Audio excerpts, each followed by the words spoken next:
Hello, everyone. You're listening to Cloud Next, your go-to source for cloud innovation and leaders' insight. Brought to you by Global Dots. Cloud cost management is one of the toughest challenges for modern businesses. And Ido Kotler, co-founder and CPO of Pelanor, is tackling it head-on. I'm Ganesh Diorson, solutions architect at Global Dots, and today we talk with Ido about the challenges of cloud cost allocation, his innovative use of the eBPF sensor, and how his commitment to effective altruism shapes his vision for Pelanor. Ido, before we start, what should people know about you? Tell the listener a little bit about yourself. Thank you, and thank you for having me. So I'm Ido. I'm one of the co-founders in Pelanor and in charge of the product management in there. I'm 28 years old, so quite young, but I also started quite early. I started my bachelor's in mathematics at the age of 13, then my master's at 17, and then I've moved on to cybersecurity and now to cloud cost management. And what I think I don't use my mathematical knowledge a lot, it really affected my analytical-like thinking. So I tend to do that in everything in my life. So I used to do a lot of debating. I was the Israeli championship and the European debating championship. I used it in my philosophy in general. Like, as you've mentioned, I'm part of the effective altruism community, which I think is really guided by the same mindset. I think it definitely affects what we do in Pelanor as well. We're basically analyzing costs and finding what's most important and looking at like breadth of so much data and finding like the core things people need to focus on is kind of those same structures and same like problem solving mindset that I really enjoy personally. That's a great intro and kind of very discomforting to know that I spent a bit of time refreshing my math skills recently because I realized they weren't so good as they used to be. And probably at the age of 42, I now have the same math skills that you had when you were 13. So we're on the... I wish I had now the same math skills I had at 13. It just goes down like with the years. That's it. Yeah, you don't use it, you lose it, unfortunately. For sure. So you built Pelanor to solve a specific problem in the cloud space. What was the spark that led you to focus on that? What was the innovation for that?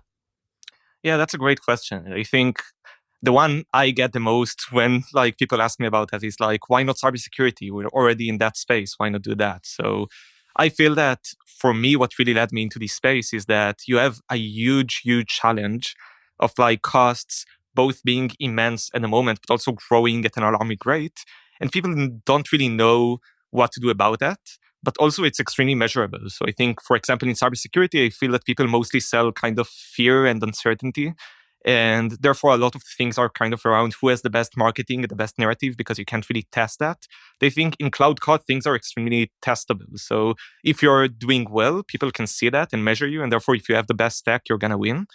And I think what kind of led me into that specific space is my experience in my past company. So I've been mainly building kind of the new products for that company. So a lot of POCs for new product lines, etc. But at some day, the CEO came to me and my team and asked us to look at the $200 million a year kind of cloud costs we had at the time.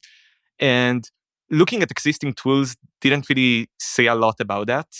But understanding kind of the technological context of what happens and my experience within the company as well led us to find what are the specific like bottlenecks, I'd say, within the cost? What are the main drivers that if we optimize them, we're going to save quite a lot? And I think that when I saw that that's tractable with the right tools, but the current tools aren't there yet, then I thought that's probably a good idea to start a company around. That's super interesting what you said in relation to the non-measurability of a lot of these other products. And I actually fully and have an open heart for the CISOs of the world and those people in the security space, because if you get it right 99.9% of the time, nobody cares. And you get it right, you get it wrong, 0.1% of the time, and everybody cares. And yeah, it's often quite a gray area, particularly when you're trying to sell a company or start a company or a startup, because you're selling the idea that you're protecting them for something that they can't see at the moment. So it's very sort of ethereal conversation in sometimes like that way. I don't want to fall down a rabbit hole about that because that's talking about security tech. We're talking about Pelanor. I Uh, always like bashing security tools, so maybe another time. Please don't. I could really go for a long time. I saw so many security tools, and I'm not going to name names, but I saw ones that I thought this is the best thing ever, and nobody bought it. And I saw one where I thought this is just simply a nice UI, and everybody bought it. So you can guess which ones to your heart's content. But yeah, so yeah, it's a very strange world. But in the FinOps space, I completely agree with you. And I've personally been involved with FinOps since 7 years ago and seen how the market has evolved there. And I mean, one of the key things with a lot of these technologies is it's a pay to play or pay as you save model. Not always, but often. And that you have to have the metrics there, or else you don't get paid as a company. And that's really what proves it as an industry and what makes it quite popular, and particularly from a sales aspect. But you mentioned that those tools aren't really working at the moment. So why are they not working at the moment? What's making it so difficult, and why are you different? So I think it's mainly about the cloud environments, cloud architecture, very much modernizing over the last few years, but tools just didn't catch up. Um, so if you look, for example, at the security space or the DevOps space, observability space, you can see that they're quite on the frontier of things. But I think in FinOps, people came more from finance backgrounds when building those tools, or from the IT background. There are a lot of companies that started as ITAM and moved a bit to FinOps. And I don't feel that they really understand how people use the cloud these days. And I think the way it comes into place is that you see more and more, for example, things like big shared services or big multi-tenant services, where finding what's a specific team or feature or customer or a business context, kind of my unit economics as a company, really doesn't tie to my architecture. So that's on the one hand, kind of the business side. But I think also from the optimization side, when you're looking at things like right sizing, which is probably the most common phrase for optimizations, when people use things like serverless infrastructure, or when they use auto-scaling, both in their Kubernetes clusters or in their Spark clusters or in whatever, there is auto-scaling for everything these days, then right sizing isn't really something that makes sense. And when you want to find things that match the way large companies and definitely tech companies work these days, you have to move from the infrastructure layer to the application layer. And that's the only way you can both tie to the business and find optimization opportunities. And I feel that no tool today really does that well. And that's kind of the core problem that we are solving in Pelanor. Again, can only completely agree with you from seeing what those tools look like over the last 7 years. And I think people out there who are in this space probably know of AWS Cost Explorer, and it's not super useful at all, really. And I think a lot of these other tools that came before, I'm happy to mention Cloud Health and the likes of those tools. There wasn't really a lot of value in them, other than giving you slightly nicer visuals and a slightly better breakdown. Yeah, I think it's mainly they were created in a time where Cost Explorer didn't even exist in the broken way it works today. And therefore, you just downloaded massive CSVs, and you had many different files, and you needed a way to look at them. So at that point in time, having basic BI capabilities was good enough, but it's not good enough anymore. No, I'm totally with you. And I actually talked to somebody recently about the generations of tools. And, we're in the sort of third generation now, if you were to put them in the mindset of generations. And I know specifically your technology uses eBPF, which is pretty unique in the finance space. We see a lot in security, and we see a lot in the monitoring space, but we don't see it so much in the finance space. Maybe you could give us, for the listener that doesn't know, and I appreciate this is a very hard job to condense it, but a small introduction as to what eBPF is and how it's critical to solving the challenges that Pelanor are facing. For sure. So first of all, I'd say that it's true that we use eBPF, and it's definitely critical for some of the things that we're doing, but our approach is a lot broader than that. And I think, as you've mentioned, a lot of it comes from our cybersecurity mindset, understanding how the cloud works, what's the best way to get metrics, what's the best way to understand the relations between the objects. So for example, like many modern cloud tools, we have a graph database and a graphical way to show how resources affect one another. Or we use things like the cloud native APIs and metrics and log sources to get a lot of information off things. But often those things are not enough to really understand the application level context. And therefore, we are also using runtime data from our eBPF sensor. And eBPF, generally speaking, is kind of the modern way to do observability. So in the past, people used to, or even today, like many companies, but people needed to trace within their applications or add through SDKs a lot of specific metrics they want to send out and logs they want to send out. But that thing is not really scalable. And it's even a lot less scalable when who's pushing for that is not the developers, but a centralized team like what happened in FinOps. So if you only rely on your developers to add the relevant metrics within feature, a centralized FinOps team is going to run after and chase after 200 different engineering teams and make them update their metrics, etc. So that definitely not going to work. So what eBPF does is allow you to, from the node level, from the kind of where the applications run on without touching the applications themselves or changing any line of code within them, still to put hooks to collect specific types of application level metrics that interest you. So for example, how many requests are being done from which service to which service, or which queries on which database are being done from which service. And the neat thing about eBPF is that you can do that even if the network is encrypted, or even if, for example, there are many different types of programming languages, or even if people update their code all of the time, you don't need to chase after that, but you do it from the kernel level in a way that's both secure, but also very performant. So that allows us to collect all of those cost-related metrics that we know works best on finding how resources affects one another, or what drives the cost of different resources, in a way that is scalable to the enterprise level, basically. Totally great breakdown of what an eBPF sensor is. And actually, the first time I'm aware of your product, and the first time I saw that, I was kind of like, this is the black magic that we've been looking for. And if people don't understand, it's very common inside infrastructure to have shared aspects of that. And they could be shared databases or shared Kubernetes clusters or shared XYZ, you name it. And actually trying to break down, okay, who has called this cluster? Who has spent time running a query on this database? It's in the old days, you just used to split it between the different departments, pick a random percentage, or pick just pick a percentage which you feel about matched the different cost units in the company. And then that was it. Everyone just had to move on. It'd be nice for you to deep dive some of the more technical cases like that. So just so people really understand the power, because for me, it really is like black magic what you're doing with that. So maybe you have some nice examples.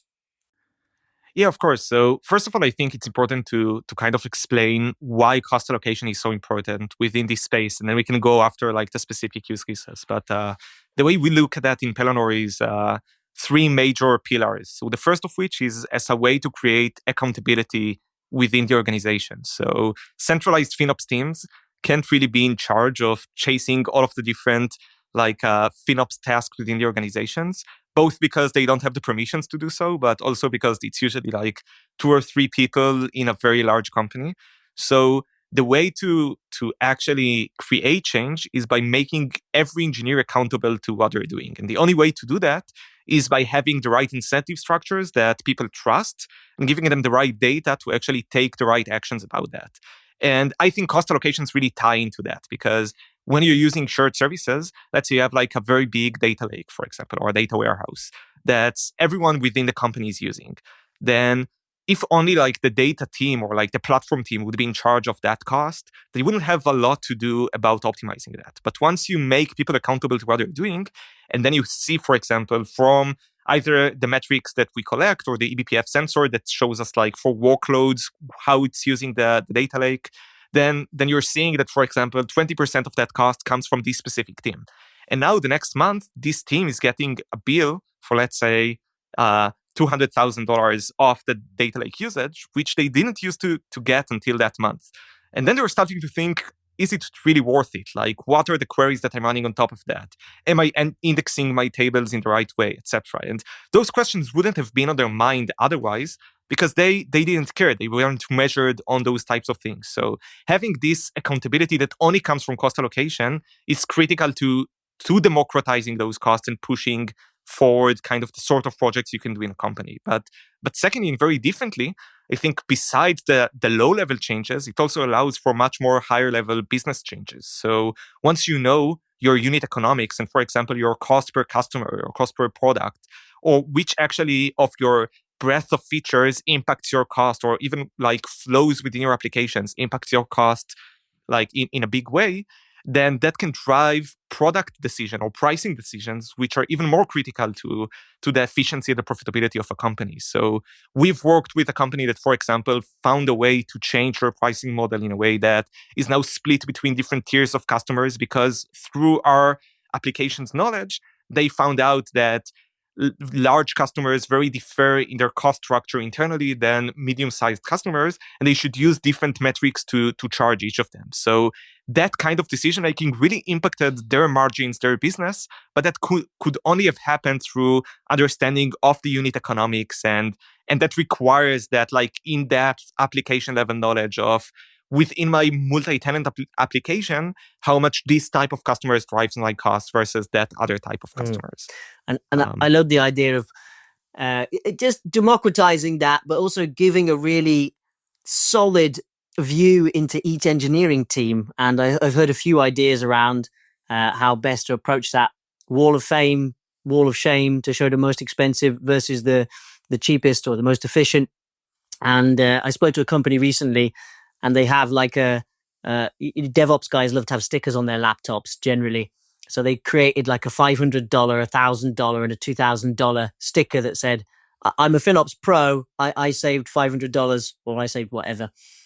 So kind of gamified it to get people interested in the topic. But yeah, it's essentially just something that wasn't available until recently, really, or not properly available. Very cool. And the unit economics as well. It's so crazy how many times we go into customers and we're like, okay, what's your KPI? What do you measure? And they just don't know. They just don't know. Totally crazy. And sometimes you can't even help them because you don't know their system. You don't know you don't know what their business impact is. It's pretty wild. Yeah, I think it also makes every other effort you do in FinOps a lot harder, because oftentimes you might implement kind of a cost reduction effort, but see your costs still grow. And the reason it grew is because your business grew at the time, because it took you a couple of months. And maybe, especially for smaller companies, a couple of months might mean like tens of % change within the usage of their platform within that point in time. And it doesn't really tell you a lot. So when you look at the normalized cost, kind of the cost per unit for the units that you care about, you can actually see if you made a difference or not. And that's true both for reduction, but also for anomalies, like whether that anomaly was driven by more usage or by just, a mistake made by some of the engineering teams. Yeah, that's quite funny actually, because we often have conversations with people about overages in contracts. I'll speak vaguely to protect everybody, but let's say you have 1,000 domains that are covered with a web application firewall, and then you put in an overage price if you add another 200 domains. And we often get a lot of pushback from customers saying, we can't afford that price if we up an extra 200 domains. It's like, well, if you have another 200 domains, doesn't that mean you have another 200 customers? So you should just automatically be able to afford a higher price rate on it. But those kind of things end up in some sort of political / debating battle, which brings me to something I did want to ask. You mentioned your history in debating, which I wasn't aware of at all. How do you feel like that helps you in convincing people that they need a technology like this, or how does that play out in the business world, if at all? Yeah, that's a great question. I think mainly like people kind of mischaracterize debate and think it's very much like argumentative or trying to show you're right at all costs or whatever. But I think actually the way debating works within like professional competitions is that you really have to listen to the other side and find kind of the crux of your disagreement with them and then touch that point specifically. So I think especially in sales or in like sales engineering, etc., that point is the thing I got the most from debating, kind of listen to the pains of the other side and the way they described it, which is very much different than the way I think about it, because they don't know my product exists. They don't know my framework of thinking. They're still very much like within their old way of thinking about how they should do things, but still identifying kind of their specific pain. What would I touch on that would talk to their needs the most is something that, especially within like a short conversation with someone, doing it quickly on the spot and touching the right thing is often extremely important. That's very interesting. I never, I was one of those people who just sort of considered debating that like you have to win type mentality. But actually, it's way more aligned. I read a book recently called Nonviolent Communication by Marshall Rosenberg. I don't know if you've ever heard of that book, but the crux of it is that, you know, if you need to hear the person's pain and you need to replay that person's pain to them in your own language so that they know you've understood and they feel heard before you can move on to anything. And, you know, actually that's a lot of, you know, if people did that a little bit more in the business world, we might all get on a little bit more rather than just like assuming we have the answer and just like pummeling them with features and facts before we hear their actual pain that they want to be heard for. Anyway, that's philosophical. Yeah, for sure. And I think it would also make everything much more efficient. Like one of my favorite things as a startup is being able to say to people, sorry, this is not a good match for us. We're very focused at this point on specific pain, specific customers. And it's just going to waste both of our time if we go into a POV and then we're not going to be aligned at what we're solving and what you need. So making sure we're all aligned is definitely critical. This is one of the joys of being the chief product officer and the founder. You can turn things away. We talked about the technology. We talked about the eBPF sensor and some of your history in debating and things. But interestingly, alongside that, you're also deeply involved in effective altruism, which we really don't hear from a lot in the tech industry. And I had to Google it to really understand what it was before we had this chat. But how has this philosophy influenced your vision for Pelanor? First of all, I think it's probably important to explain what effective altruism probably is. A great start, actually. Yeah. So the way I think about it is it's kind of a frame of thought or like a social movement that goes around, first of all, like the fact that you should do more good, like as a person. Like there are a lot of people who suffer in the world. There are a lot of bad things that happens. If you're in a good place yourself, you can probably take more actions than you're used to affect other people's life. But as importantly, when you do that, you need to use an analytical mindset and find what's the best way of doing that. So, for example, my grandmother died because of a specific type of cancer. And I think a lot of people in similar situations, you can definitely see that with like the billionaires of the world, then would start like something for that specific type of cancer to help people in similar situations. But actually, I don't care personally. Like, I don't find like vengeance toward that cancer, right? Like, what I didn't like is my grandmother suffering a lot. The fact that she had like 20 years less to live and to experience because of that disease, and the way it affected me, my family, or friends, etc. And therefore, when I think about those things, I wouldn't want to fight that specific type of cancer, but I would want to fight whatever causes people that type of pain in the most cost-effective way. And I think what people often miss is that there is a vast difference between what you can do with the same amount of money. So, for example, in like Western countries, let's say Israel, the US, the UK, with $5,000, you can't really make a lot of impact on people's life, like save them. Why is that? Because the government even subsidizes everything that's below, I think, even like $10,000 or $20,000 is fully subsidized if it's life saving. So you wouldn't be able to easily find kind of life saving things that cost a little. But if you're looking at the more like developing world, then with $5,000 you can do quite a lot. And actually, a lot of research was done, and you have like a list of charities you can look at that kind of guarantees that if you donate $5,000, then on average you save a child life and a bunch of other people from suffering that they wouldn't have like had otherwise. So I think what's critical about that is to understand that sometimes there is like 10x or even 100x or even 1,000x impact between different charities that operate within the same space, and you need to find the best ones because it's kind of like winning the lottery. It's kind of like finding the way that would have a lot more impact than if you just randomly choose what you want to do. And the way to find those things is by doing research, is by actually looking at the impacts of things, measuring that, looking at the alternatives, what would have happened otherwise, and would those people get better or worse if we just done nothing or let life continue as it is, and then see if you're actually making an impact or not. And I think that definitely also ties into a lot of things within my way of thinking in general, of like finding out what's the most effective path to value and find out ways to analyze that and not just take random bets that might sometimes success, but sometimes might not do anything. And you might even not know they didn't do anything. Like I think often in FinOps, people choose their own random metrics that they think are leading their business's cost, and then they optimize that, but then nothing changes because it actually only affected like 5% of their total cost because they didn't know what's happening. So being data-driven is extremely important. And I think that's true both for helping people, but also in whatever you do within your line of work. That's nice. Thank you for that. And great unpacking of effective altruism. I don't suppose you'd have like a specific example in the world of Pelanor where you did that, where you had a data-driven decision that was really impactful? That's a good question. I think all of the decisions we're helping people make are data-driven. But when you tell like a specific example, it always sounds like a simplistic, like extremely simplistic, because once you have the data, everything's easy. The question is like, how do you get this data? How do you make these decisions? So often you find things that are extremely impactful, you just didn't know because you didn't have the data. So I think an example for that is that very recently we worked with a company about their networking costs.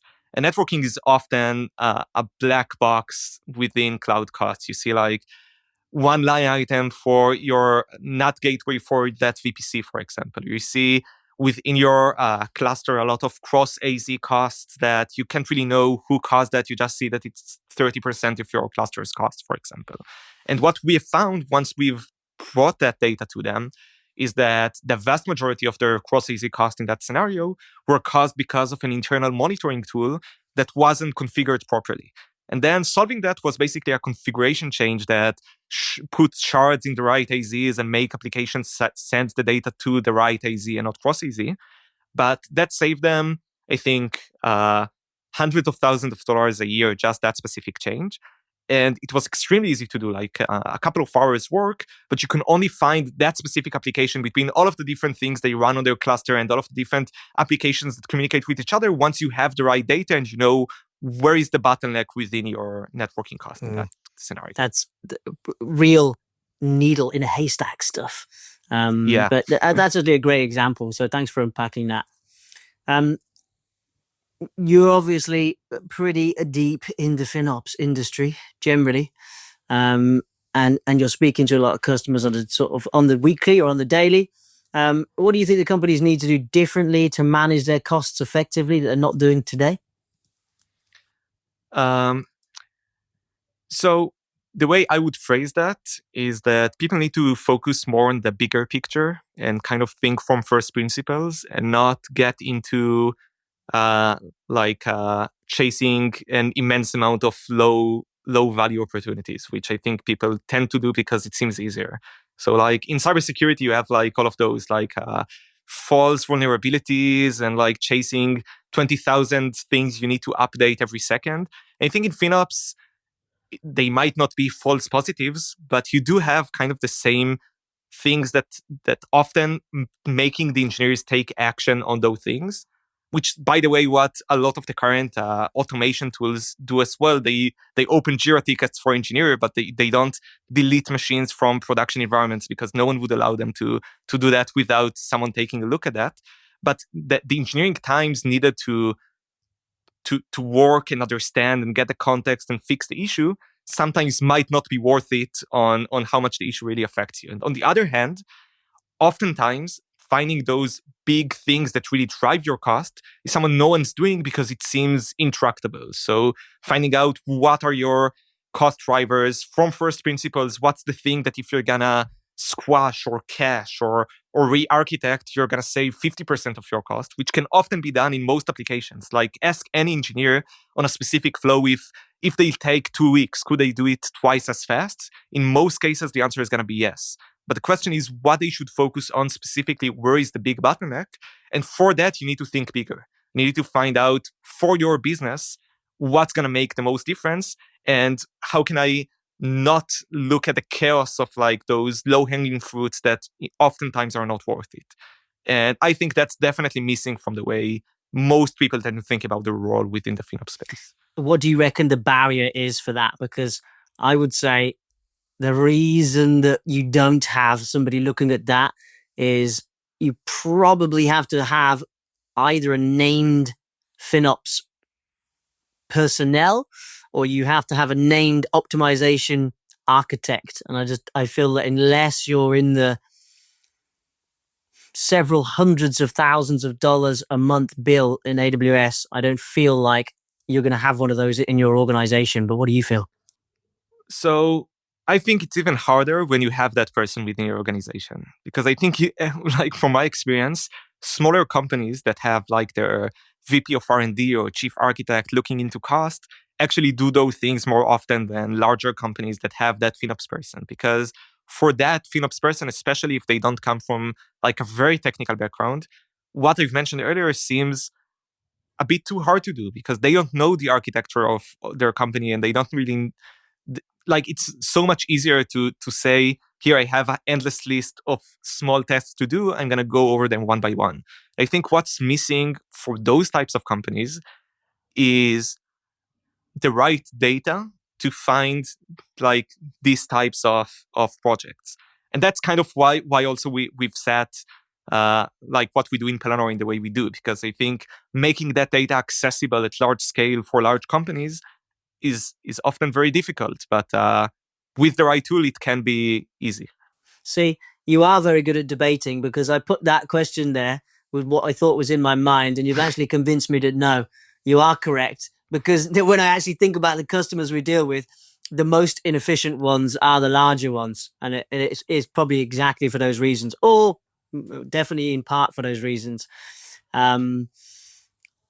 Great. So we sort of get to the close of the podcast, and we like to ask what was dubbed the DeLorean question. But if you could go back in time and give yourself one piece of professional advice, what would it be? I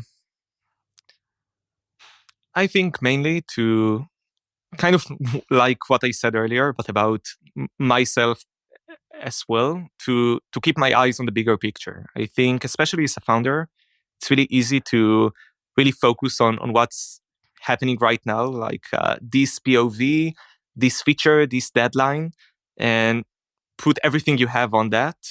And I think both like the mentality of doing that is often tough because you're gonna fail a lot. And when everything is like the most important thing, then you have a lot of grinding happening to you. But also it makes you get farther away from your vision. And I think often your vision is more right than this specific customer problem, because they still live within the present and you live within the future. And often saying no and saying to them, this is the way you need to look at things because it's going to bring you more value, is going to drive everything to be in a better place than if you're like taking every whim that they have and putting your best effort on that. But then they're measuring you in like the current ways and not in where you think you're going to bring them more value. But it's really easy to have that mindset. And I think I definitely had that. And I'm still trying to more and more move away from that. Very, very wise words. And yeah, I think probably most people listening will feel the pain of knowing that they should be going in some direction and just getting caught in the details somewhere along the way.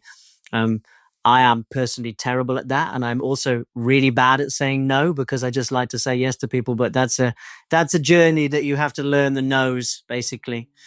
Ido, real pleasure having you on. Big fan of the work you do, and yeah, just really genuinely a great conversation. So thanks for coming on. Thank you for having me. This episode was produced and edited by Daniel Ohana and Thomas Morvidson, sound editing and mixed by Bren Russell. I'm Ganesh the Awesome, and if you're ready to deep dive and start transforming the way you approach cloud practices and cybersecurity strategies, then the team and myself at Global Dots are at your disposal. We are cloud innovation hunters, and we search the globe looking for the future tech solutions so we can bring them to you. We've been doing it for over 20 years. It's what we do, and if I don't say so myself, we do it pretty well. So have a word with the experts, don't be shy, and remember that conversations are always for free.